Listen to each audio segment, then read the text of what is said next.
오늘 하루 종일 검색어 상위권에 있던 사람 바로 신보라 씨인데요. 개그맨 아닙니다. 덩달아서 김기리 키워드도 굉장히 상위에 오르더라고요. 전 남친이잖아요. 예. 현 남친도 아니고. 그러니까 그 네티즌들의 뭐 심리가 그렇죠. 이렇게 뭔가 좀 같이 떠오르는 거는 동시에 검색을 해보니까. 그렇구나. 예.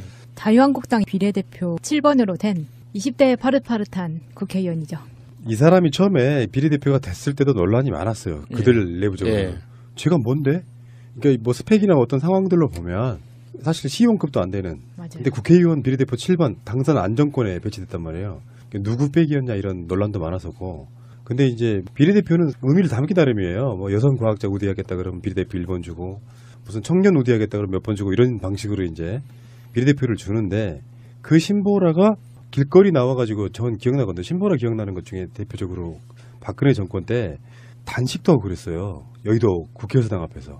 하루씩 돌아가면서 우리 쪽 사람들처럼 막 10며칠 20며칠씩 하는 게 아니라 공무원 연금 관련한 뭐 이런 박근혜가 국회에다가 연금 개혁 가자 막 이렇게 내가 억지로 내려보내가지고 그거 막 반대하고 이러는 과정에 단식이라고 하는 게 그 사람들은 뭐 하루 어떤 경우는 막 12시간 단식 그런 데 막 앞장서가지고 박근혜 정권 편들던 바로 그런 보수단체들 중에 너무나 이름들이 많고 그래갖고 기억도 안 나는데요. 국정원의 지원을 받다 보니까 그 받은 관변 단체라고 보는 게 맞겠죠. 그 보수 단체들 압수수색하는 과정에서 신보라 속해 있던 단체까지 지금 압수수색을 당한 겁니다. 단체 이름이 뭐냐면은 두 개가 있는데. 네, 신보라의 단체는 두 가지가 있었는데요. 청년이 여는 미래 그리고 청년이 만드는 세상 이 두 가지입니다. 근데 지금 화이트리스트 논란이 일면서 가짜 관제 청년단체의 민낯이 부끄럽다. 우리 최민희 의원께서 트위터로 이런 말씀을 하셨죠. 세태를 보여주는 느낌이 있는 게 돈 되면 뭐든지 할 수 있다는 이름도 청년이 여는 미래와 청년이 만드는 세상 뭐가 다르겠어요. 그냥 같은 사람의 기획인 것 같은데 우리나라의 수구 보수 정당이라고 하는 새누리당 자유한국당 부류가 젊은 사람들이 좋아하지 않는 곳이잖아요. 그들한테는 희소 아이템인 거예요. 청년들이. 근데 그중에 옛날에 윤주진 이런 사람들 기억나요? 네. 청년인데 생각이 좀 이상해. 청년스럽지가 않아. 그래서 보수의 그 노인네들 정당을 막 대변하고 막 그래. 그런 사람들이다 보니까 희귀 아이템이다 보니까 그런 거 있잖아. 젊은 사람 같으면 저런 마인드를 갖고 있도 저런 정치하는 정당을 지지할 리가 없는데 가서 거의 친위 조직처럼 길거리에서 우리들이 싸웠듯 같이 싸워주는 거예요. 물론 숫자로만 따지면 10분의 1도 안 되겠지만 그렇게 해서 눈에 들고 하다가 결국에는 국회의원까지 하게 되니까 그들 내부적으로도 참 국회의원 되기 쉽다. 전희경이나 신보라 같은 부류의 젊은, 물론 전희경은 신보라보다는 훨씬 더 나이 좀 먹은 편이지만 그렇게 영입돼가지고 일종의 그들 나름대로 혁신 어떤 상징하는 그런 것 중에 하나였습니다. 근데 알고 봤더니 이 사람 신보라가 결국에는 국정원의 지원을 받았던 단체에서 활동을 했다. 사실상 대표 역할을 했다. 네. 생각나는 일화가 제가 조그만한 사회적 기업을 창업을 해서 운영을 하고 있었는데 거기 어떤 청년들이 생산 의뢰를 하기 위해서 회사에 찾아왔어요. 그래서 어쩌다 그 당시가 이명박 대통령 시절이었거든요. 그런데 뜬금없이 자기는 우파라고 막 자랑을 하는 거예요. 왜 갑자기 이런 이야기를 하는지 사회적 기업이라는 간판이 부담스러웠나 봐요. 그래서 그 청년들이 하는 이야기의 논리는 비즈니스를 하는 사람은 우파가 돼야 된다. 우파가 되면 이명박처럼 성공할 수 있다는 논리였거든요. 굉장히 놀랐었어요, 그때.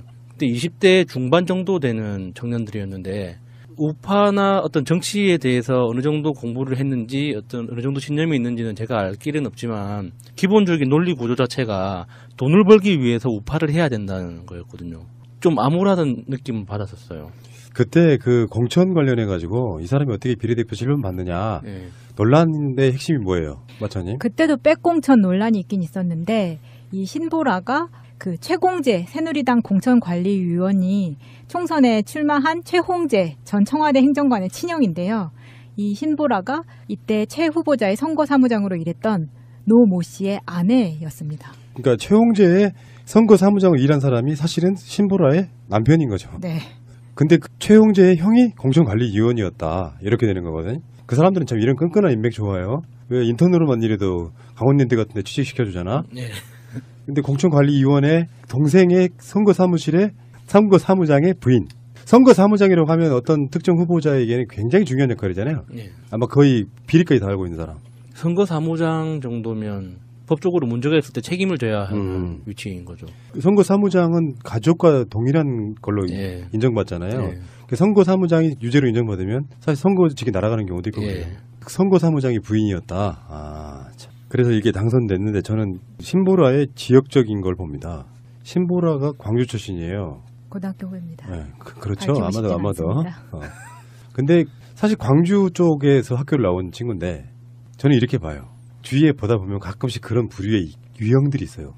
그 유형들 그러니까 정치권에서 뭔가 좀 관심 받고 그래가지고 굉장히 권력지향적인데 사실 이념적 가치관은 별로 없고 나서라 그러면 정말 잘 나서고 사람들로부터 욕을 먹더라도 관심 받는 걸 중요히 생각하는 일정 관종 딱 그런 과였는데 맞아. 그러니까 이게 무슨 스펙도 좋은 것도 아니고 아무것도 아닌데 청년을 상징한다는 의미로 비례대표 7번에 딱 박아줬던 결국엔 계속 우리가 지금 이야기하려다가 머뭇거리고 있는 게 이거잖아요.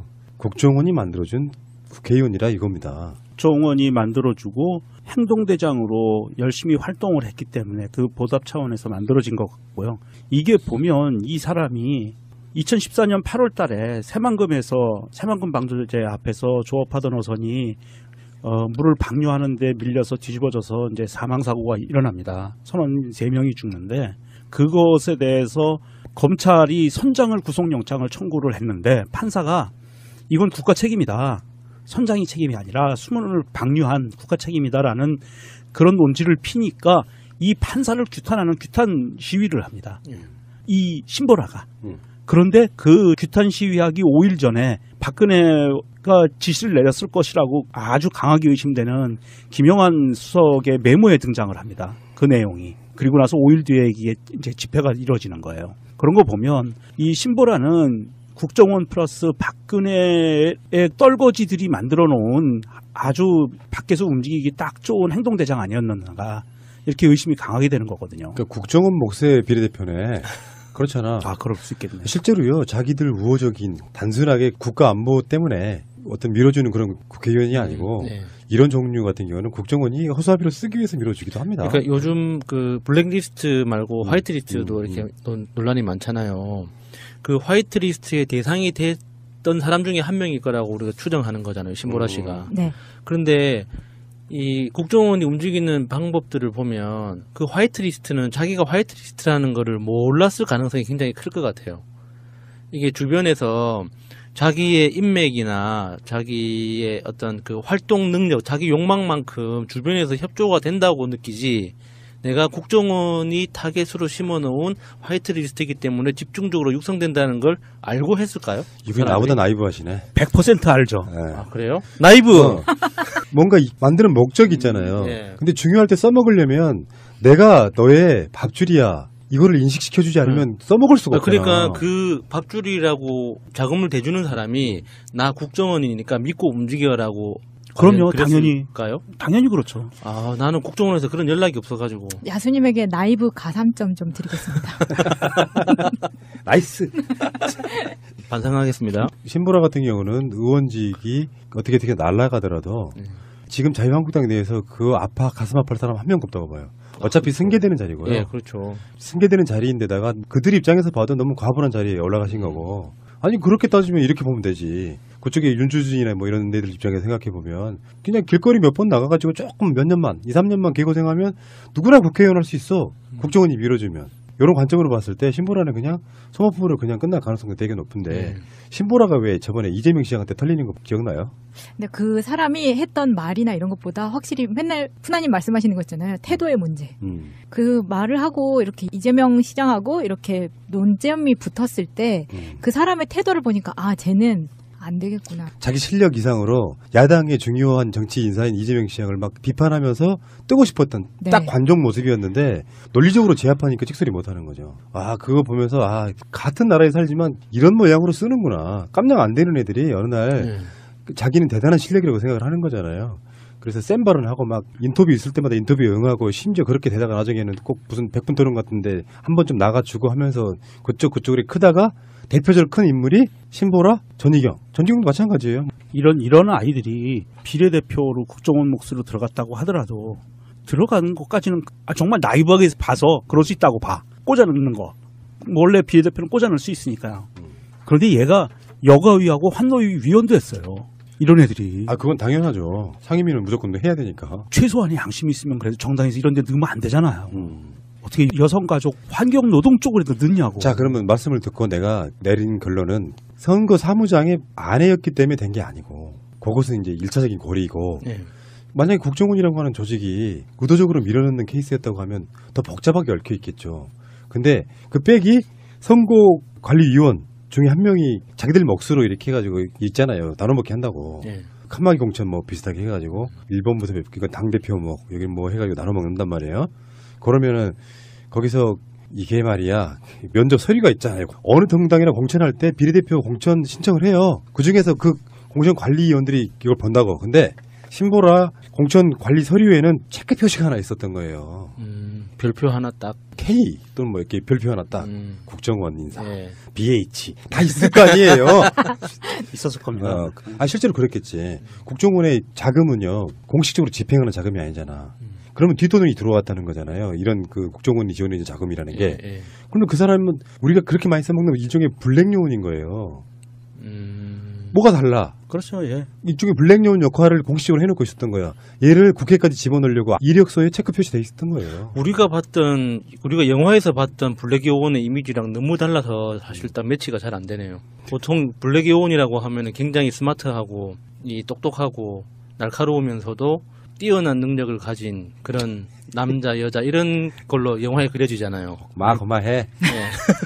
그런 사람들은 보통 화이트 요원이에요. 정보국에서 그렇게 된 사람들이 화이트 요원들이고요. 왜 이 나라는 블랙과 화이트를 이렇게 좋아하죠? 확실히 그 최민희 의원이 그런 말을 할 만해요. 보수의 민낯이라고나 할까. 예.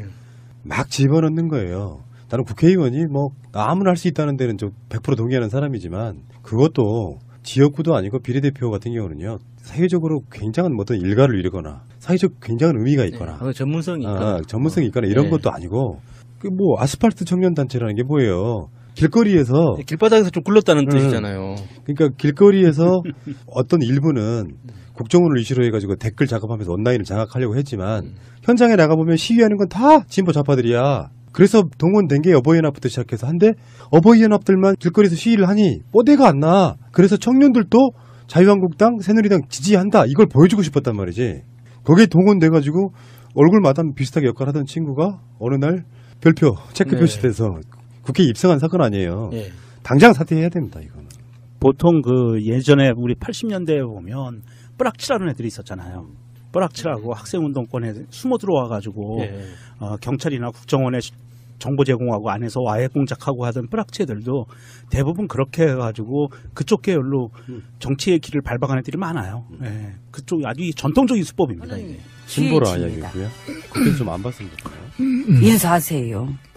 소개해줘. 멋있게 나 소개해줘야지. 뭐? 그냥 해줘.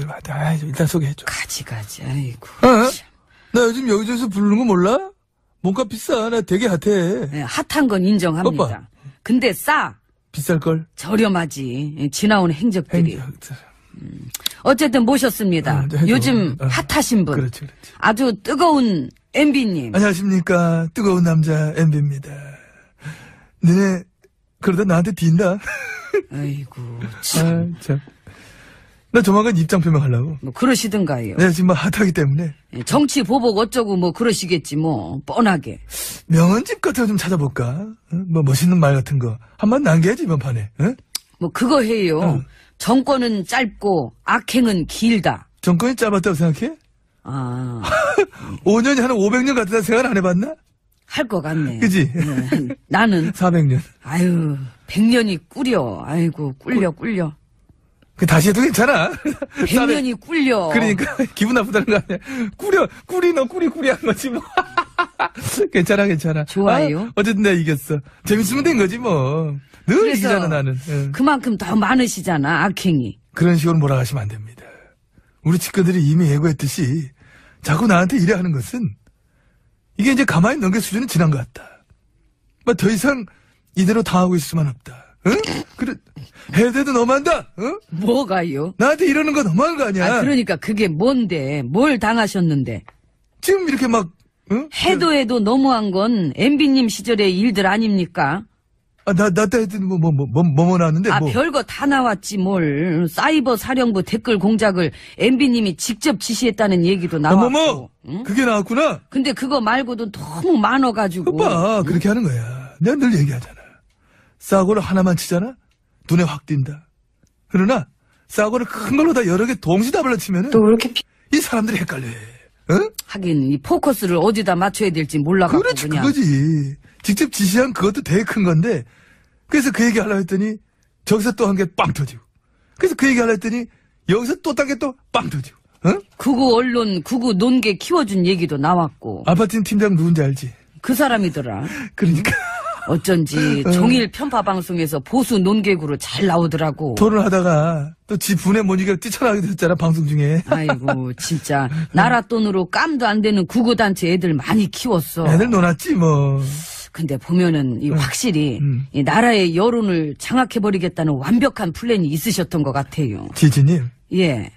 나 꼼꼼해. 아유, 그럼. 땜땜 보면 안 돼, 나를. 인정합니다. 집중력 있어, 내가. 언론 먹고 이 밑보인 사람들 찍어 누르고 그치. 여론 조작하고 아주 그냥 그 대국민 심리전에 총력을 기울였던 5만 가지 흔적들이 그냥 나는 국군의 날 행사할 적마다 있잖아. 마음 한켠이 늘 허전했다. 아, 이 자리에 정작 있어야 될 부대, 댓글 부대가 없구나. 아이고 정말 든든한 나의 댓글 부대는 댓글 부대가 사회를 하나는구나.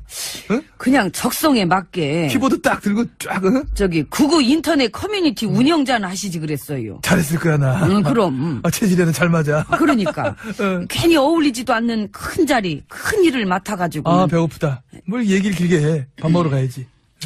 오늘은 뭐 드셔? 뭐 먹을지 모르겠는데 내 돈은 안 먹을 거야.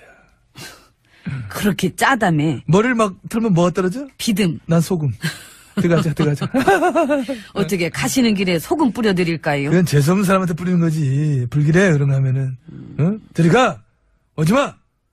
에이, 저리! 그렇게 뿌리는 거지. 난 아니야. 알아요. 알아? 지난 9년이 참 불길하긴 했지 이 나라에.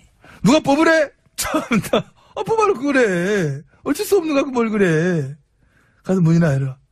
나를 좀 모셔봐. MB님이 여세요. 나 핫한 남자. 저절로 열려. 나는 여기는. 뒤따라가. 저절로 열려. 봐, 열리잖아.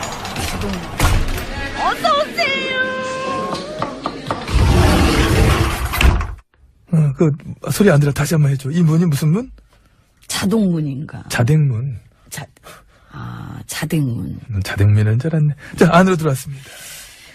나는 그래도 이 최근에 MB님이 좀 걱정거리도 많으셔가지고 이 뭔가 지난 날들에 대한 반성과 후회도 그나마 좀 그래도 조금쯤은 하지 않을까. 내가? 엊그저께도 기무사 가서 테니스 쳤어요. 나 거기 원래 2주마다 한 번씩 가가지고 응? 역시. 쳐줘야 돼. 아이고. 그래야 풀려, 내 몸이. 거길 누구 맘대로 그렇게 들어갑니까? 내 맘. 안 되죠. 지금 그냥 민간인이세요. 아이, 나 MB인데? 근데 MB는 다 할 수 있어. 없어. 있어? 없어. 뭐가 문제인데? 왜 들리래, 갑자기? 왜 이래? 왜? 응? 다들 댓글로 한번 맞고 싶어? 응? 세훈이한테 까만 도장 한번 찍힐래?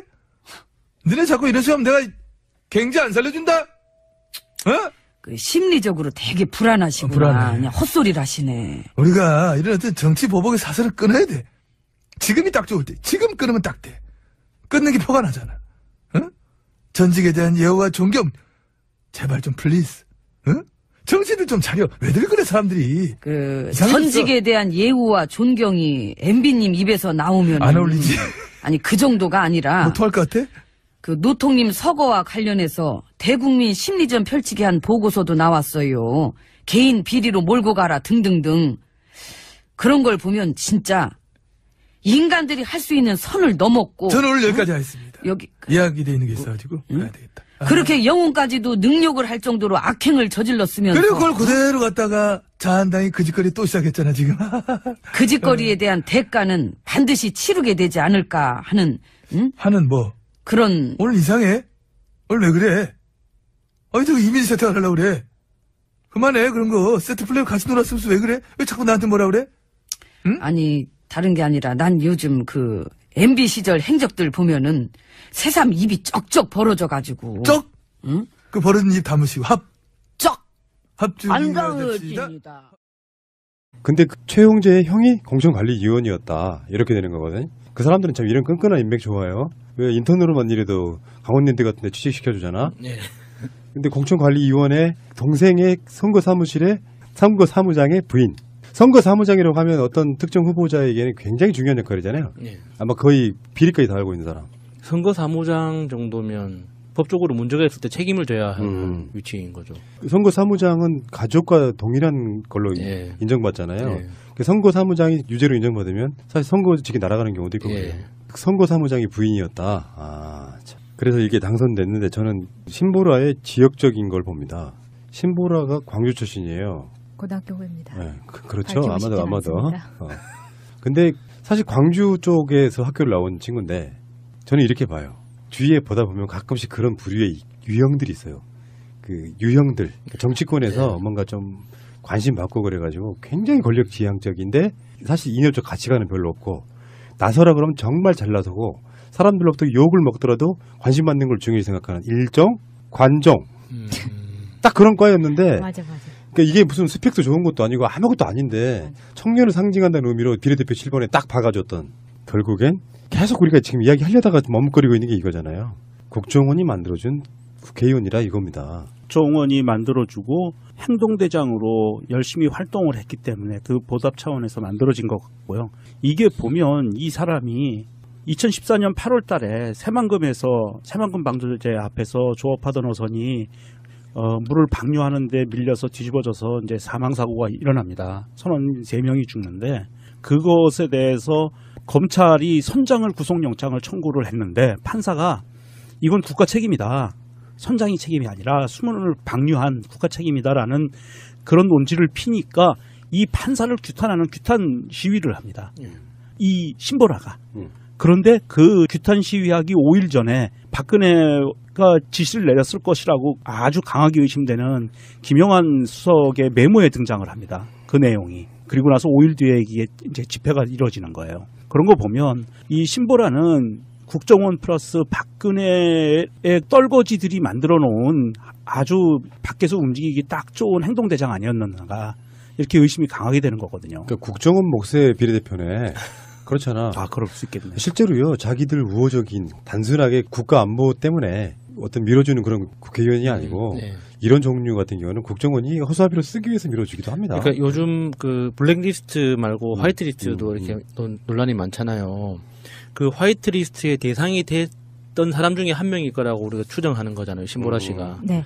그런데 이 국정원이 움직이는 방법들을 보면 오늘 하루 종일 검색어 상위권에 있던 사람 바로 신보라 씨인데요. 개그맨 아닙니다. 덩달아서 김기리 키워드도 굉장히 그 상위에 오르더라고요. 전 남친이잖아요. 예. 현 남친도 아니고. 그러니까 그 네티즌들의 뭐 심리가 그렇죠. 이렇게 뭔가 좀 같이 떠오르는 거는 동시에 검색을 해보니까. 그렇구나. 예. 자유한국당 비례대표 7번으로 된 20대의 파릇파릇한 국회의원이죠. 이 사람이 처음에 비례대표가 됐을 때도 논란이 많았어요. 그들 내부적으로. 예. 제가 뭔데?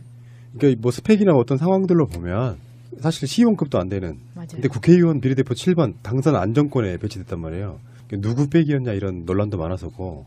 근데 이제 비례대표는 의미를 담기 나름이에요. 뭐 여성 과학자 우대하겠다 그러면 비례대표 1번 주고 무슨 청년 우대하겠다 그러면 몇 번 주고 이런 방식으로 이제 비례대표를 주는데 그 신보라가 길거리 나와가지고 전 기억나거든요. 신보라 기억나는 것 중에 대표적으로 박근혜 정권 때 단식도 하고 그랬어요. 여의도 국회의사당 앞에서. 하루씩 돌아가면서 우리 쪽 사람들처럼 막 10며칠 20며칠씩 하는 게 아니라 공무원 연금 관련한 뭐 이런 박근혜가 국회에다가 연금 개혁 가자 막 이렇게 내가 억지로 내려보내가지고 그거 막 반대하고 이러는 과정에 단식이라고 하는 게 그 사람들은 뭐 하루 어떤 경우는 막 12시간 단식 예. 그런 데 막 앞장서가지고 박근혜 정권 편들던 바로 그런 보수단체들 중에 너무나 이름들이 많고 그래갖고 기억도 안 나는데요. 국정원의 지원을 받다 보니까 그 받은 관변 단체라고 보는 게 맞겠죠. 그 보수단체들 압수수색하는 과정에서 신보라 속해 있던 단체까지 지금 압수수색을 당한 겁니다. 단체 이름이 뭐냐면은 2개가 있는데 네, 신보라의 단체는 2가지가 있었는데요. 청년이 여는 미래 그리고 청년이 만드는 세상 이 2가지입니다. 근데 지금 화이트리스트 논란이 일면서 가짜 관제 청년단체의 민낯이 부끄럽다. 우리 최민희 의원께서 트위터로 이런 말씀을 하셨죠. 세태를 보여주는 느낌이 있는 게 돈 내면 뭐든지 할 수 있다는 이름도 청년이 여는 미래와 청년이 만드는 세상 뭐가 다르겠어요. 그냥 같은 사람의 기획인 것 같은데. 우리나라의 수구 보수 정당이라고 하는 새누리당, 자유한국당 부류가 젊은 사람들이 좋아하지 않는 곳이잖아요. 예. 그들한테는 희소 아이템인 거예요, 청년들이. 근데 그 중에 옛날에 윤주진 이런 사람들 기억나요? 네. 청년인데 생각이 좀 이상해. 청년스럽지가 않아. 그래서 보수의 그 노인네들 정당을 막 대변하고 막 그래. 그런 사람들이다 보니까 희귀 아이템이다 보니까 그런 거 있잖아. 젊은 사람 같으면 저런 마인드를 갖고 있도 저런 정치하는 정당을 지지할 리가 없는데 가서 거의 친위 조직처럼 길거리에서 우리들이 싸웠듯 같이 싸워주는 거예요. 물론 숫자로만 따지면 10분의 1도 안 되겠지만 예. 그렇게 해서 눈에 들고 하다가 결국에는 국회의원까지 하게 되니까 그들 내부적으로도 참 국회의원 되기 쉽다. 전희경이나 신보라 같은 부류의 젊은, 물론 전희경은 신보라보다는 훨씬 더 나이 좀 먹은 편이지만 그렇게 영입돼가지고 일종의 그들 나름대로는 혁신 어떤 상징하는 그런 것 중에 하나였습니다. 근데 알고 봤더니 이 사람 신보라가 결국에는 국정원의 지원을 받았던 단체에서 활동을 했다. 사실상 대표 역할을 했다. 네. 이 생각나는 일화가 제가 조그만한 사회적 기업을 창업을 해서 운영을 하고 있었는데 거기 어떤 청년들이 생산 의뢰를 하기 위해서 회사에 찾아왔어요. 그래서 어쩌다 그 당시가 이명박 대통령 시절이었거든요. 그런데 뜬금없이 자기는 우파라고 막 자랑을 하는 거예요. 왜 갑자기 이런 이야기를 하는지 사회적 기업이라는 간판이 부담스러웠나 봐요. 그래서 그 청년들이 하는 이야기의 논리는 비즈니스를 하는 사람은 우파가 돼야 된다. 우파가 되면 이명박처럼 성공할 수 있다는 논리였거든요. 굉장히 놀랐었어요, 그때. 그때 20대 중반 정도 되는 청년들이었는데 우파나 어떤 정치에 대해서 어느 정도 공부를 했는지 어떤 어느 정도 신념이 있는지는 제가 알 길은 없지만 기본적인 논리 구조 자체가 돈을 벌기 위해서 우파를 해야 된다는 거였거든요. 좀 암울하던 느낌을 받았었어요. 그때 그 공천 관련해 가지고 이 사람이 어떻게 비례대표 질문 받느냐 네. 논란의 핵심이 뭐예요, 마차님? 그때도 백공천 논란이 있긴 있었는데 이 신보라가 그 최공재 새누리당 공천관리위원이 총선에 출마한 최홍재 전 청와대 행정관의 친형인데요. 이 신보라가 이때 최 후보자의 선거사무장으로 일했던 노 모 씨의 아내였습니다. 그러니까 최홍재의 선거사무장을 일한 사람이 사실은 신보라의 남편인 거죠. 네.